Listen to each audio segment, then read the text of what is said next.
right now we are in a iPhone or I era where a lot of even instruments are being replaced. Yeah, we even have an I guru, you know that, Yeah, right? Yeah. yes. Yeah. So earlier in the Indian classical music system, even violin was the ancient instrument.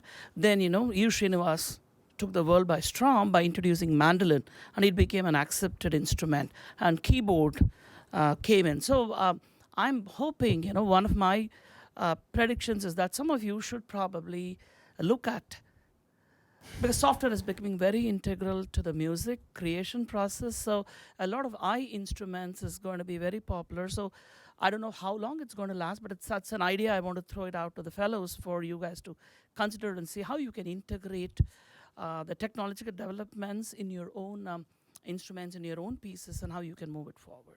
I think that's a really cool idea. I think the Idea, right?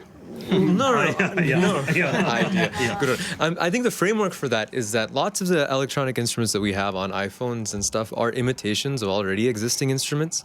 And so those imitations might not be able to replicate the original instrument perfectly, but some purely electronic instruments like synthesizers, and some synthesizers can actually manage like gamaka that we use in Carnatic music. If we, like some silky synthesizers, those types of Tampura instruments. itself Yeah, Tambura itself is is being electronic. used Have in you, concert yeah. actually, have you scenario today. run into live performances of Gamaka-free Carnatic music? What instrument comes to your mind? Keyboard without the pitch bender No, or prior to the days of saxophone. keyboard. Saxophone maybe. No, Before no, Kadri. no, way made before all comeback. that. The Jalatarangam. The Jalatarangam, yeah. Okay, there's no scope for Gamakam there at all. And the harmonium is not, the harmonium is literally a foreign instrument, okay? It's a keyed instrument. It doesn't belong to the Indian tradition. We've kind of adapted it to the Indian tradition and made it ours, okay? That was an innovation. Yeah. Took some time. But to- that being said, sometimes using the I versions of the instruments replaces the individual who actually performs. So, there's a trade-off there. So, for instance, the tanpura today, you don't see that often in concerts, but it fills up the stage when you're listening to like a real tanpura being put on stage, doing a kacheri or doing a Hindustani gives a performance. really So, kacheri feeling. yeah. Without the tanpura, it's In both Hindustani and Carnatic music, how important, I mean, if you leave the technical things aside, how important is the purity of emotion and expression? Is it a coincidence that you mentioned most of the Carnatic music is like devotional? Is it a coincidence that devotion is considered to be a highest form of emotional purity? So what do you mean purity of emotion? I mean, when you are in that state, like for example, Tyagaraja or Annamacharya or even Meera, right? Mm-hmm.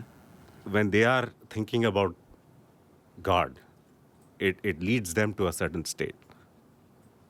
Yeah, see, The expression that comes out of that is something that I'm considering as like some purest form of devotion. Okay, see, that is see, Tyagaraja, we hear a lot of stories about how Tyagaraja composed. He would get into this mode of ecstasy where he would be walking along with his sishyas, and words and tunes would spontaneously break out of him, and people would struggle to capture them and create them. I mean, but these are stories that have been passed down over the last couple of hundred years. We've not seen that happen. I strongly believe that it is possible that we will have composers like Tyagaraja in our generation or the next generation. It's entirely possible. You cannot rule it out at all. There might be another Muthuswami Dikshit. There might be another Beethoven. There might be another Kalidasa. So I strongly believe in all that. But again, the rasa that is communicated through the compositions of Tyagaraja is one of bhakti, devotion. And when you are singing the compositions of Tyagaraja in a bhajan, for example, in the month of Margari, and walking along the streets, and you're leading people in the bhajan, and if you're able to emote just the same way that he emoted and get the people to sing along with you, everybody's touched, moved, and inspired. That is a different paradigm from trying to show trying to exhibit your virtuosity in a concert. Okay, I think the two things are very different. But again, what I feel is that if you created your own composition, which had its own rasa, and if you were communicating it almost as an actor or as a player or as a storyteller on stage, still within the paradigm of art music, I think what you can convey is something beyond what you can convey using somebody else's composition.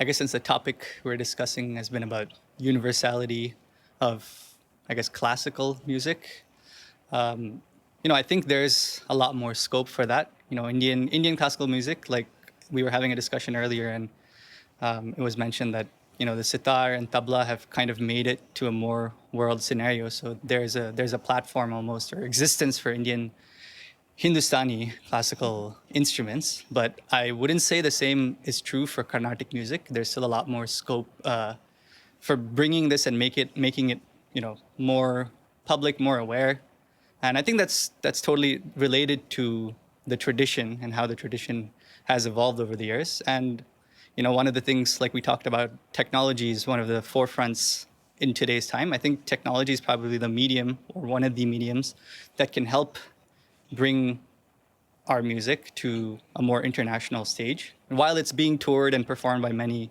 international artists in the world, I think this is, there's a lot more scope for Carnatic music to make it bigger in the world, to make itself bigger in the world.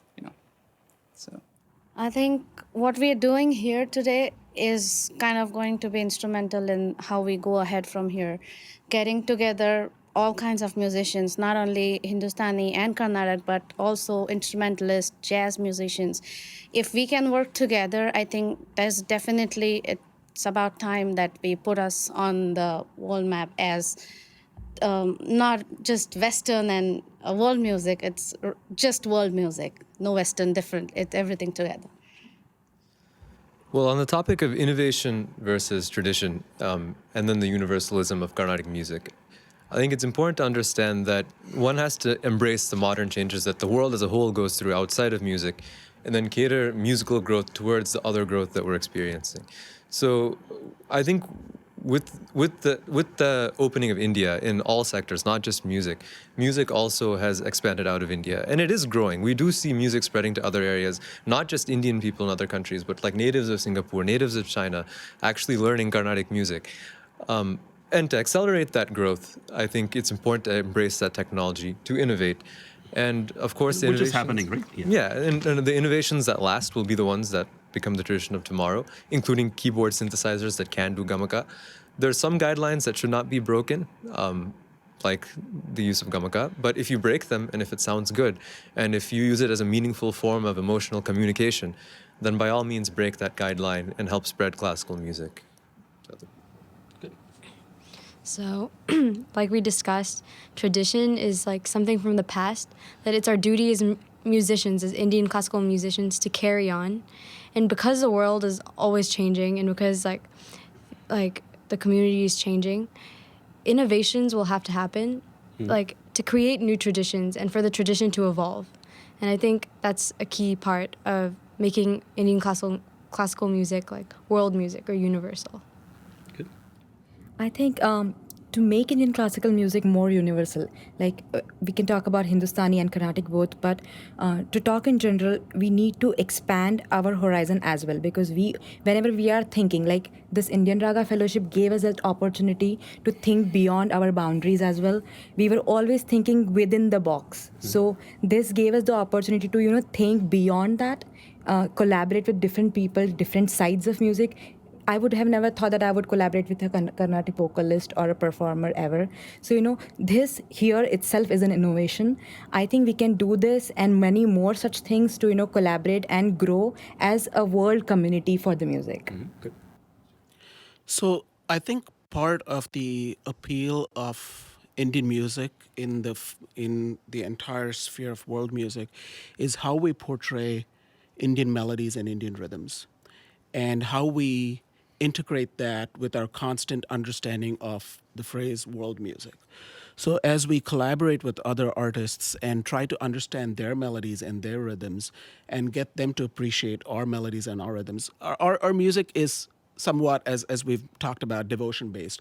But I think if we were to take that aspect of it out of our perception of classical music and concentrate instead on the pure music side of it and the melodies and the rhythms, I think there's a lot of scope in terms of how we interact with world musicians. And I think in our quest to popularize our music or to conduct an outreach, I think we as musicians also have a responsibility to appreciate music around us and get elements of those that we understand and appreciate. So it's not an attempt to preach, but an attempt to collaborate. So it's not a one-way street. It's not a one-way street. Yeah. Okay. In summary, what I'm going to say is, first, be comfortable in your own shoes. Second, step out of your shoes. Step beyond your boundaries. Be bold. Be fearless. Respect your tradition. Respect other traditions, and innovate. Thank you.